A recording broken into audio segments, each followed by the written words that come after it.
Bienvenue et merci de prendre ce rendez-vous de l'info sur Canal 3 Bénin. L'axe Abuja-Porto Novo renforcé en renseignement et coordination des opérations pour la sécurité des populations en contexte terroriste. Les ministres de la Défense du Bénin et du Nigeria en parlent au cours d'une visite de travail du Nigérien à Cotonou. Depuis ce matin, Christopher Gouaba était au camp militaire de Togma. Les nouveaux bacheliers du Borgou et environ en immersion au cœur de la réalité des formations disponibles dans l'enseignement supérieur au Bénin. En sciences d'orientation à l'université de Parakou, ils sont éclairés sur les contenus et débouchés des filières, de même que les offres de bourses et autres aides publiques disponibles. Fête de l'indépendance chez les pétroliers du Payo à Cotonou. Les membres de l'Association nationale des vendeurs d'essence de contrebande venus de plusieurs localités rendent grâce à Dieu pour le climat d'apaisement induit par les réformes du gouvernement dans leur secteur. C'était aussi un moment de célébration de l'unité. La coopération militaire entre le Bénin et le Nigeria se consolide davantage après la récente visite du vice-président de la République fédérale du Nigeria à Cotonou. C'est au tour du ministre nigérian de la Défense d'effectuer une visite de travail au Bénin. Au cœur des échanges, le renforcement du partenariat stratégique entre les deux pays face aux défis sécuritaires communs. On cite notamment la lutte contre le terrorisme, le partage de renseignements et la coordination des opérations pour mieux assurer la quiétude des populations et le développement. Compte rendu. Sous le signe de la fraternité et de la coopération militaire, le ministre de la Défense de la République fédérale du Nigeria entame sa visite de travail au Bénin. À son arrivée ce mardi 4 août 2026 à l'aéroport international de Cotonou, il est accueilli par son homologue béninois. Quelques minutes d'échange avant le début d'une visite qui démarre par la base de la garde nationale de Togmé. Sur place, on retrouve un contingent de militaires nigérians déployés au Bénin dans le cadre d'une mission arrivée à son terme.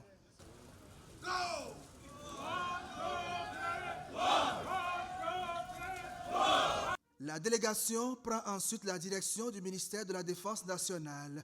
Ici, les deux ministres sont accueillis avec les honneurs militaires.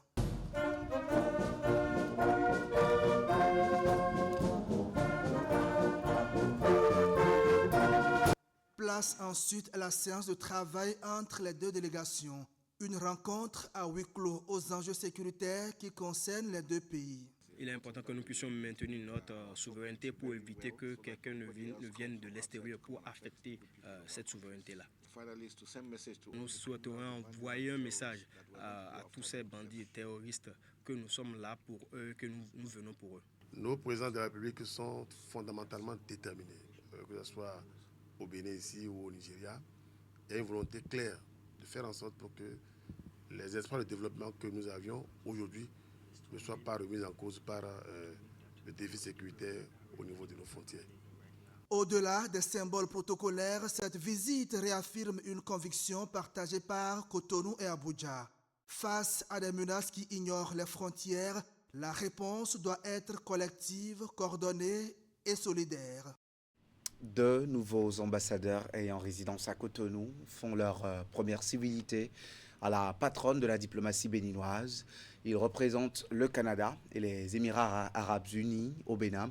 La visite de courtoisie à la ministre des Affaires étrangères était assortie de séances de travail sur la coopération bilatérale avec leurs États respectifs, profil et parcours des deux plénipotentiaires.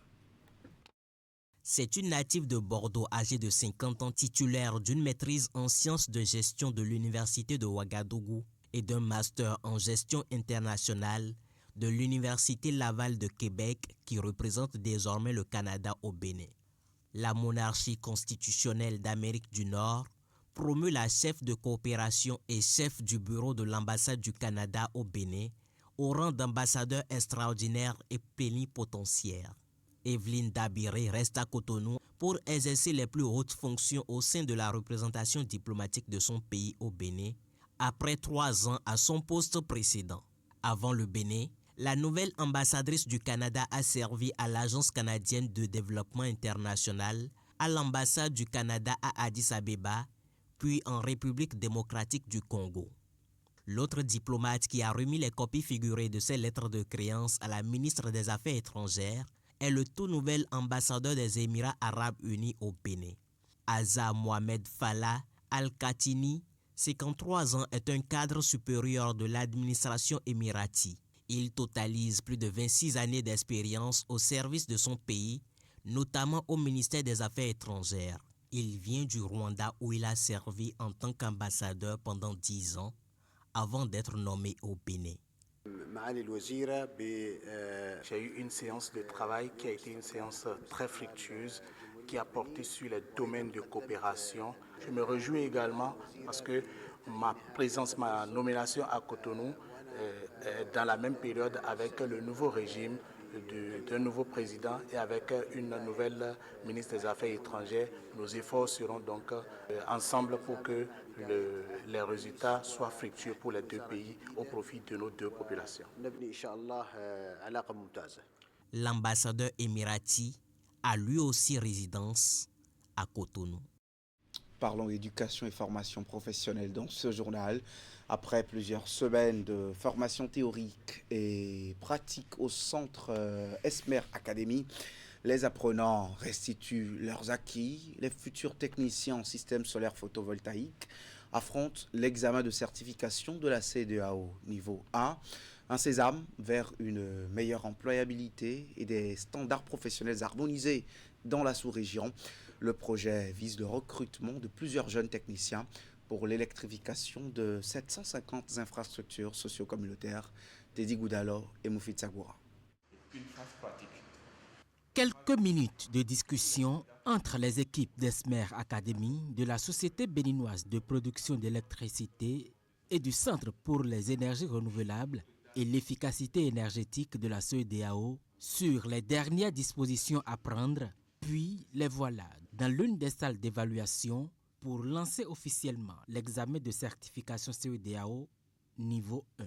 Ces jeunes sont retenus à l'issue d'une formation théorique et pratique en installation et maintenance des systèmes solaires photovoltaïques. C'est juste pour que vous puissiez démontrer de votre professionnalisme en tant qu'acteur du secteur des énergies renouvelables. Nous sommes arrivés à avoir 220. Les 220 candidats qui composent aujourd'hui constituent pour nous un record en termes donc de participants.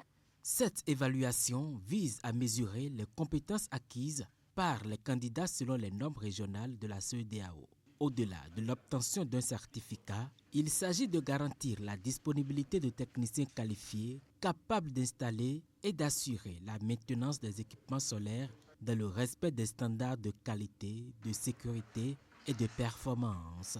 Ça, c'est une grande opportunité pour vous. Vous pourriez travailler à quel pays de la région? La certification régionale écrite de niveau 1 représente un véritable gage de qualité et de professionnalisme. Elle garantit l'harmonisation des compétences techniques dans l'espace CEDEAO et favorise la mobilité professionnelle des techniciens au niveau sous-régional. Pour ces candidats, la réussite à cet examen constitue une étape décisive vers une meilleure insertion professionnelle et une contribution active à la transition énergétique dans l'espace CEDEAO. Ceux-ci ont déjà passé un examen et l'ont réussi, le baccalauréat. Les nouveaux bacheliers sur le choix des filières reçoivent l'accompagnement continu du gouvernement en matière d'orientation. L'étape de Parakou s'est déroulée à l'amphithéâtre 1000 de l'université de Parakou en présence des autorités rectorales, des doyens de différentes facultés et des nouveaux bacheliers ainsi que de leurs parents. Le ministère de l'Enseignement supérieur veut mieux informer les futurs étudiants sur les offres de formation et la procédure de choix des filières via la plateforme aprèsmonbac.bj. Akila Stako, Socrate Dantone.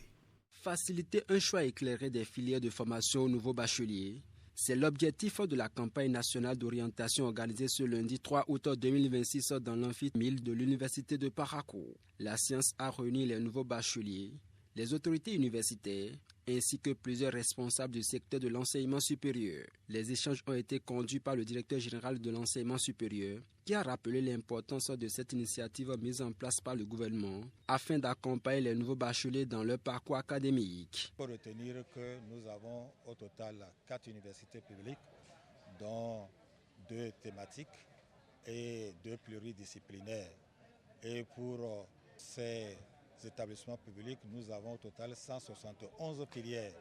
Même en temps normal, un enseignant comme moi, un nouveau bachelier, ne peut pas savoir ou ne peut pas, disons, maîtriser toutes les filières qui existent. Et c'est en cela que nous avons organisé cette campagne pour échanger avec eux, pour échanger avec leurs parents, afin qu'ils puissent faire un choix judicieux. Il a ensuite expliqué étape par étape la procédure à suivre pour effectuer le choix des filières sur la plateforme après mon bac, en insistant sur la nécessité pour chaque bachelier de tenir compte de ses aptitudes et de ses ambitions. Il suffit qu'ils s'inscrivent et lorsqu'ils s'inscrivent à travers la plateforme, on les classe du plus bon au moins bon et les places sont attribuées proportionnellement au nombre de places disponibles, c'est-à-dire au quota qui est fixé pour chaque filière. À l'issue de la séance, plusieurs nouveaux bacheliers ont salué l'initiative. Ils estiment que cette campagne leur a permis de mieux comprendre le processus d'orientation et d'aborder avec plus de sérénité le choix de leur future filière universitaire. Oui, au moins je suis venue pour pouvoir savoir comment ça se passe, comme c'est ma première fois. Mais j'ai constaté que tout s'est bien passé. Au moins nous avons suivi comment on fait au moins le choix des filières et comment pouvoir s'orienter pour ne pas tomber sur la mauvaise voie. À travers cette séance d'orientation, le gouvernement entend permettre aux nouveaux bacheliers de faire des choix responsables, éclairés et adaptés à leurs aspirations, tout en favorisant une meilleure connaissance des filières disponibles au sein de l'université de Parakou. C'est l'heure d'élever les murs de l'édifice Cotonou, après en avoir fixé les fondations. Ce temps est celui sous lequel les travaux de la 3e session ordinaire du conseil municipal se sont ouverts. Sous la direction du maire Luc Nyakadja, les élus procèdent à l'examen et à la validation du rapport d'activité relatif à la gestion du dernier trimestre. Compte rendu, Virgile Arroléon. Après un trimestre de gestion à la tête de la commune, Luc Nyakadja lance le 3e conseil communal ordinaire sous le signe de la construction de l'édifice Cotonou. Le temps de la fondation est terminé et le rapport des 3 mois d'activité à examiner au cours des travaux l'indique clairement en ces points clés. Nous aurions pu commencer cette mandature par une succession d'annonces. Nous avons préféré commencer par construire les conditions de leur réussite. C'est dans cet esprit que nous avons adopté ensemble le projet de mandature Cotonou 2026-2033, changé d'échelle. Nous avons également adopté un nouveau règlement intérieur du conseil communal afin d'améliorer l'efficacité de nos travaux et de les mettre pleinement en cohérence avec le nouveau cadre de la décentralisation. Nous avons introduit une culture nouvelle de la responsabilité grâce aux lettres de mission, au tableau de bord, au cockpit stratégique ainsi qu'au renforcement du pilotage entre le maire, le secrétaire exécutif et les directions techniques. Nous avons également ouvert davantage la gouvernance à la participation des citoyens. Fort de ces évolutions, considérées comme des avancées significatives, le maire entend engager ses collaborateurs dans le concret. Nous entrons maintenant dans une nouvelle étape. Il nous appartient d'élever progressivement la superstructure que ces fondations rendent désormais possible. Il nous faudra poursuivre avec méthode la transformation de notre administration. Et je voudrais que toute l'administration elle-même adhère à cette exigence de transformation. Cotonou veut changer d'échelle et l'engagement du maire Luc Nyakadja à aller jusqu'au bout ne fait l'ombre d'aucun doute. Ce 3e conseil communal ordinaire lance donc une nouvelle ère pour la ville et l'ensemble des conseillers se dit déjà prêt pour le redécollage de Cotonou. Le préfet du Mono, lui, achève la première phase de sa tournée statutaire dans les communes au titre de l'année 2026. Bienvenue Milorin et sa suite ont fait le tour des 6 communes du département avec un constat satisfaisant en termes de mobilisation de ressources propres. Comet a été la dernière étape de cette tournée. Narcisse Alosset et Florent Dou pour le point. Tout est bien qui finit bien. Nous sommes au thème de cette première. Comme dernière étape de cette première phase de la tournée statutaire du préfet du Mono au titre de l'année 2026. Et ici, le tout nouveau maire voit dans l'exercice de mobilisation des ressources propres une évidence qui s'impose à lui et à ses administrés. Il ne saurait y avoir de développement local durable sans une mobilisation efficiente et responsable des ressources propres. C'est la clé de voûte de toute la politique publique ambitieuse à l'échelle communale. Et à Commet, les voyants sont au vert au regard du tableau présenté par le secrétaire exécutif. Un écart positif de plus de 30 millions de francs CFA au premier semestre 2026 comparativement à 2025. Au-delà de ces résultats, l'autorité préfectorale se dit séduite par les premiers pas du nouveau maire de Commet. Parce que depuis quelques mois que vous êtes là, j'observe la façon dont vous rapprochez de la tutelle pour prendre conseil, vos déplacements pour aller motiver et ratisser l'âge au niveau des partenaires avec qui vous étiez des amis dans une autre vie, pour les convaincre à vous rejoindre dans cette nouvelle vie que la commune de Commet vous impose. Une diplomatie dont l'hôte de marque dit attendre les fruits pour Commet, grande commune carrefour du département du Mono. Au terme de cette tournée dans les 6 communes du département, le préfet a tenu à féliciter toutes les administrations communales. Parce que pour une première fois, aucune commune n'a présenté un écart négatif au titre d'une première tournée. C'est à votre actif. Bienvenue Milorin accomplit ainsi une exigence administrative, celle d'aller apprécier la politique de développement confiée aux collectivités locales. Pour célébrer le 66e anniversaire de l'indépendance du Bénin, la Chambre de commerce et d'industrie du Bénin a tenu les journées de l'indépendance avec le secteur privé GISP. Les manifestations ont simultanément eu lieu dans les 6 régions économiques sur 5 jours, dans la région économique de Parakou, à la place publique municipale précisément. Les entreprises se sont offerts des espaces d'échange, de promotion, de conseil et de développement d'affaires. Jacques Degbé et Socrate Adantodé au lancement. Révéler les régions économiques, connecter les entreprises, accélérer la croissance. C'est autour de ce thème que se déroule l'édition 2026 des Journées de l'indépendance avec le secteur privé. Des journées qui ne doivent pas être perçues comme une simple fois de plus. Elles doivent produire des connexions utiles. Une entreprise qui rencontre par exemple un fournisseur fiable, un producteur qui identifie des débouchés, un jeune qui transforme une idée en projet, une institution qui adapte ses services aux besoins réels des opérateurs, un investisseur qui découvre une opportunité jusque-là insuffisamment visible. La 3e édition des JSP est ponctuée de plusieurs activités communes, à savoir le village des services de la CCI Bénin, la clinique de l'entreprise et le village Made in Bénin. 5 jours donc pour connecter les entreprises et révéler la région économique de Parakou. Chaque produit estampillé Made in Bénin qui trouve ici sa vitrine, chaque contact noué au fil de ces journées est une pierre de plus posée à l'édifice économique de notre commune. Dans chaque région, les JSP 2026 proposent un forum économique mettant en valeur les potentialités du territoire. À Parakou, ce forum porte sur le commerce régional et les corridors économiques. J'exhorte surtout les populations de Parakou et environ à découvrir, apprécier et soutenir la production locale, car acheter un produit made in Bénin, c'est contribuer au maintien d'un emploi, au développement d'un savoir-faire et la création de richesses dans nos territoires. Photos de famille et visites de stands pour découvrir les différentes gammes de produits locaux sont les autres temps forts de la cérémonie. Les membres de l'Association nationale des vendeurs d'essence de contrebande du Bénin ont également célébré la fête de l'indépendance, un moment d'action de grâce, de solidarité et de partage entre tous les membres venus des différentes régions du Bénin. L'événement s'est déroulé à Cotonou en présence de Wouliat Sanoussi et Elvis Tonouquin. Unis et solidaires, les vendeurs d'essence du Bénin, tous en uniforme, ont rallié ce site pour célébrer le 66e anniversaire de l'indépendance du Bénin. Occasion pour le président de l'association de remercier tous les membres pour leur forte mobilisation lors des dernières élections générales.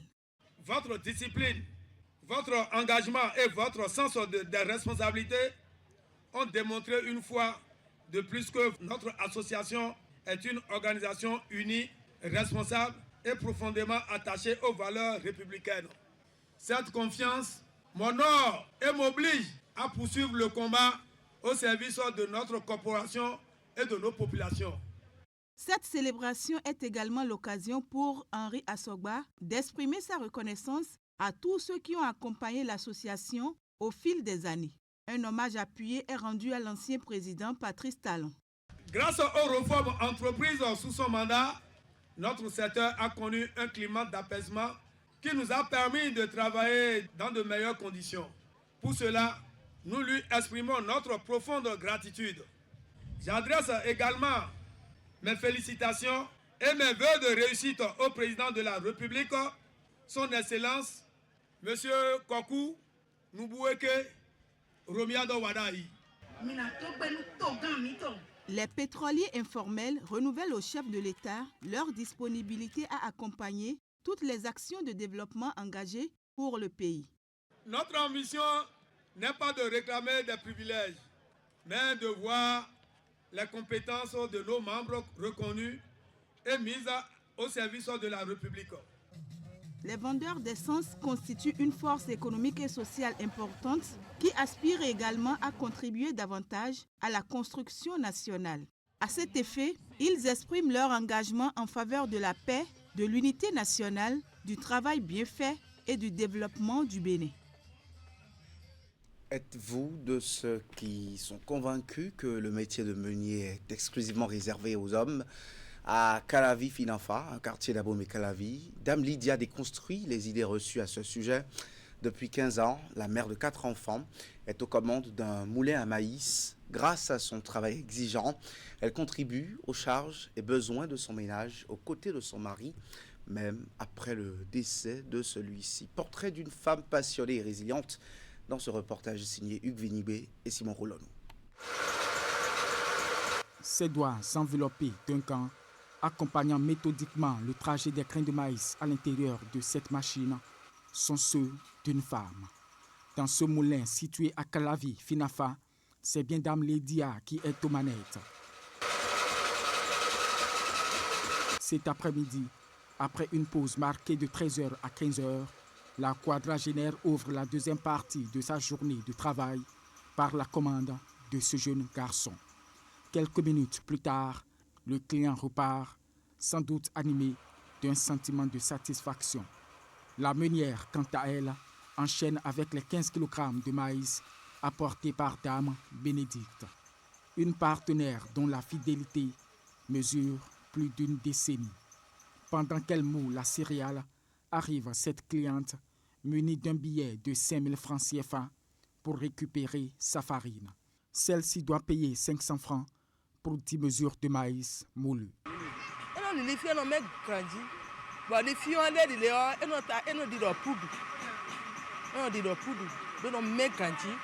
Entre les mouvements d'arrivée et de départ, le rythme de cette deuxième partie de la journée s'accélère de fil en aiguille pour Dame Lydia. Ainsi se déroule l'épisode numéro N d'une série entamée il y a 15 ans, portée par une passion irrépressible. C'était un métier que j'aimais dès mon bas âge. Quand on m'envoyait au moulin, quand je voyais les gens écrasés, ça me plaisait en quelque sorte. Et je me suis dit un jour, si je pouvais avoir ça, moi-même faire ça, vraiment que ça me ferait beaucoup plaisir. Le consentement conjugal acquis, la jeune femme lance son moulin qu'elle associe dorénavant avec son commerce de maïs. Au bout de quelques temps, travaillant de 7h à 13h et de 15h à 22h, du lundi au samedi, la nouvelle meunière du quartier peut se frotter les mains. Suite à un déménagement entrepris sur Drabo, un quartier de Calavi, le quotidien de l'Amazone connaîtra un grand basculement marqué par le décès de son époux. Tel un roseau, Dame Lydia ploie mais ne rompt pas. À 48 ans, elle continue d'être une mère attentionnée pour ses rejetons qui bénéficient encore des fruits de ses efforts. Ce n'était qu'un extrait d'un magazine dont l'intégralité est à suivre juste à la fin de cette édition. Merci justement de l'avoir suivi. Bonne suite de programme en notre compagnie sur Canal 3 Bénin.